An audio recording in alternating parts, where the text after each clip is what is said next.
तर ही थेट दृश्य आपण पाहतोय। रवींद्र चव्हाण यांची महाराष्ट्र भाजपच्या प्रदेश अध्यक्षपदी नियुक्ती करण्यात आलेली आहे।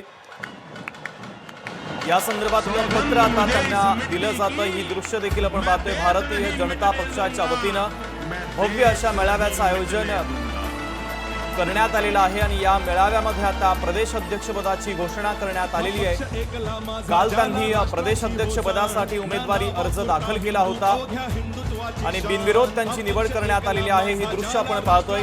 भारतीय जनता पक्षाचा झेंडा हातात घेऊन हा जल्लोष देखील केला जातोय। रवींद्र चव्हाण हे आता भारतीय जनता पक्षाचे नवे प्रदेश अध्यक्ष असतील।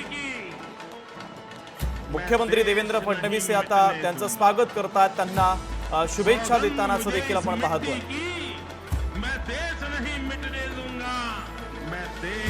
भारतीय जनता पक्ष महाराष्ट्र प्रदेश अध्यक्षपदाची घोषणा आता करण्यात आलेली आहे। रवींद्र चव्हाण हे आता महाराष्ट्राचे भाजप प्रदेश अध्यक्ष असतील। चंद्रशेखर बावनकुळे यांच्यानंतर आता रवींद्र चव्हाण यांच्यावर मोठी जबाबदारी भारतीय जनता पक्षाने सोपवलेली आहे। शिवछत्रपती रक्तात आमच्या हृदय पावन राम संस्कार आम्हावर संघ शक्तीचे सार्थ हो अभिमान हा देश घडविण्या सदैव तत्पर पक्ष भाजपा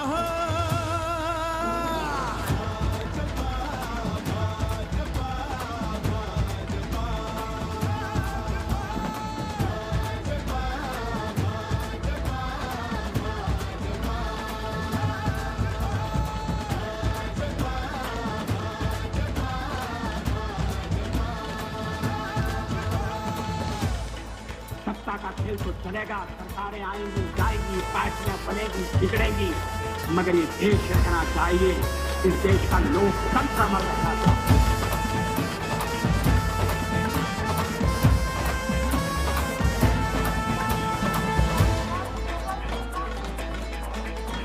हे नवे पर्व अननवा ध्यास बळी राजासाठी माझ्या या प्रगतीच्या वाटेने निघालो देश आम्ही घडवाया।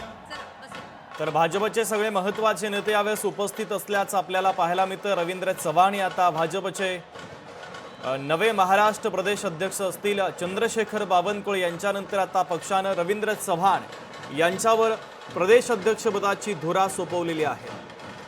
काही महिन्यांपूर्वी त्यांना कार्याध्यक्ष भारतीय जनता पक्षानं केलेलं होतं आणि त्यानंतर आता प्रदेश अध्यक्षपदाची मोठी जबाबदारी रवींद्र चव्हाण यांच्यावर सोपवण्यात आलेली आहे। भारतीय जनता पक्षाच्या सगळ्याच नेत्यांनी त्यांना शुभेच्छा दिल्या। मुख्यमंत्री देवेंद्र फडणवीसांनी पुष्पगुच्छ देत त्यांचं स्वागत देखील केले। कार्यक्रम पुढे घेऊन जायचा आहे। प्रदेश अध्यक्षांची घोषणा झाली आहे, पण त्यांचे विचार देखील ऐकायचे आहेत। त्यामुळे कार्यक्रमाला पुढे नेत थोडा आवाज आपण कमी करूया। मला वाटलं आता रविदादांनाच सांगावं लागतंय की काय आता बंद करा म्हणून।